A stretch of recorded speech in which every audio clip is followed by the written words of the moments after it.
Pablo Rodríguez, un inofensivo derrame, o eso creía yo. Era una soleada y calurosa tarde de verano, en la que me encontraba en la playa con mis amigos. Decidimos irnos a bañar al mar y en aquel momento no sé muy bien qué pasó, pero algo empezó a ir mal. De repente me empecé a sentir mareado, con náuseas, y se me empezó a nublar la visión hasta tal punto de no ver nada. Cuando desperté, me encontraba en una extraña habitación, tumbado en una cama. Era una cama muy extraña y peculiar, en la que me invadían los cables. Cuando me intenté incorporar para mirar por la pequeña ventana que se encontraba en la pared de aquella sombría habitación y por la que casi no entraba luz, vi que no podía apenas moverme. Lo volví a intentar una y otra vez, pero vi que era inútil.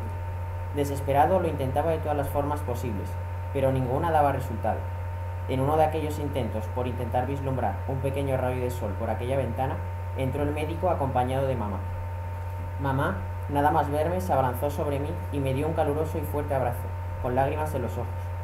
Yo en aquel momento no entendía nada de lo que pasaba, pues nadie me lo había dicho, y tan solo recordaba estar en la playa con mis amigos, por lo que intenté preguntar, pero otra vez volví a sentir aquella situación en la que quería hacer algo, pero mi cuerpo no respondía. En ese momento me empecé a asustar, pues no podía apenas moverme, no podía hablar, y el mero hecho de ver a mamá con lágrimas en la cara hizo que me contagiesen algunas de ellas. Justo después, el médico empezó a hablar de forma pausada y tranquila, con palabras que yo, un niño de 5 años, no conseguía entender. La siguiente semana fue muy extraña, pues al no poder caminar tenía que ir con mamá en silla de ruedas a todos lados. Íbamos y veníamos todos los días de aquel sitio llamado farmacia, donde todos los días me daban una medicina porque, según le entendía mamá, había sufrido un derrame cerebral en el hemisferio izquierdo. Cuando oí esas palabras no entendí lo que querían decir. Tal vez no fuesen muy complicadas de entender, pero aquel dichoso derrame me había convertido en un completo inútil. No era capaz de andar, no era capaz de hablar y tenía dificultades para entender a la gente. Ya no sabía qué más me podía pasar. Mamá pensaba que con aquellas medicinas tal vez me pudiese poner bien y volver a ser ese niño de 5 años, risueño y alegre, que soñaba con convertirse algún día en un jugador de baloncesto. Pero yo, a diferencia de mamá, cada día que pasaba, viendo que no mejoraba, empecé a perder la esperanza en que todo pudiese volver a ser como antes. Un mes después de aquel dichoso y maldito derrame, vinieron mis abuelos a visitarme. Todos pensaron que me alegraría al verlos, incluso yo lo llegué a pensar cuando mamá me dijo que venía.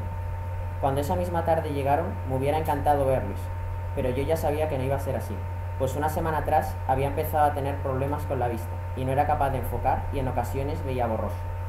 No se lo dije a mamá para que no se preocupase más, ya que ella seguía luchando con todas sus fuerzas, visitando día y noche a especialistas en medicina para ver si alguno era capaz de curarme las secuelas que me había dejado aquel derrame. Pasaban las semanas y nada mejoraba, todo seguía igual. La única diferencia era que yo empezaba a quedarme sin fuerzas para seguir luchando y mamá parecía que hubiese sacado la fuerza de 1000 hombres para seguir luchando por mí, su hijo. Un hijo que jamás volverá a ser como antes. Un hijo que, aunque mamá diga que no, es una carga para ella. Ojalá pudiera liberarla cuanto antes de esta pesadilla en la que mamá se encuentra por mi culpa. Tal era mi deseo que llegamos a un sitio al que mamá llamaba casa, pero yo no conseguía entenderlo, porque apenas recordaba nada. Solamente recordaba a mamá y ese día en el que todo empezó. Mamá me notó extraño y me llevó de nuevo al médico, con el que había empezado todo, el cual nos dijo que los problemas y pérdidas de memoria eran una secuela más de lo que aparentemente parecía un inofensivo derrame. En aquel momento me entró el pánico, pues temía olvidarme de lo único que tenía en este mundo, de la única persona que luchaba para que yo pudiera volver a ser el de siempre, un niño de 5 años, risueño y alegre, que jugaba con sus amigos.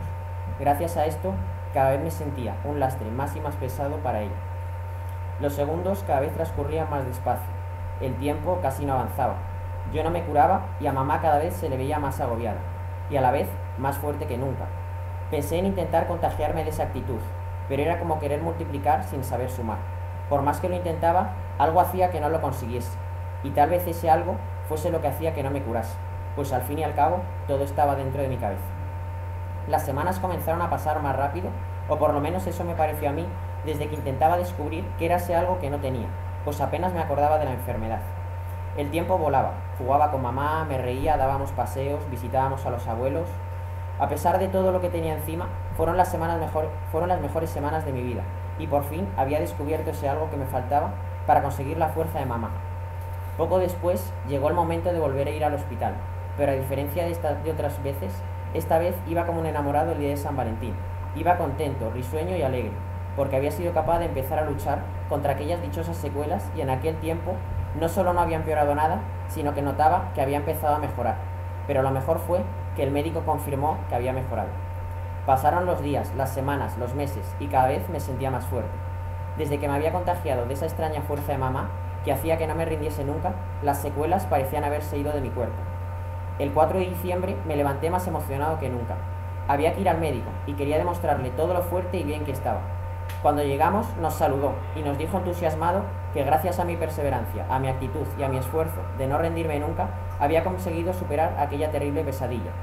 Todo esto te lo debo a ti, mamá, porque tú me has enseñado a no rendirme nunca y a luchar hasta el final, y gracias a eso y a ti hoy puedo escribir y contar esta historia que sin duda me ha enseñado algo que jamás te podré agradecer. Te quiero, mamá.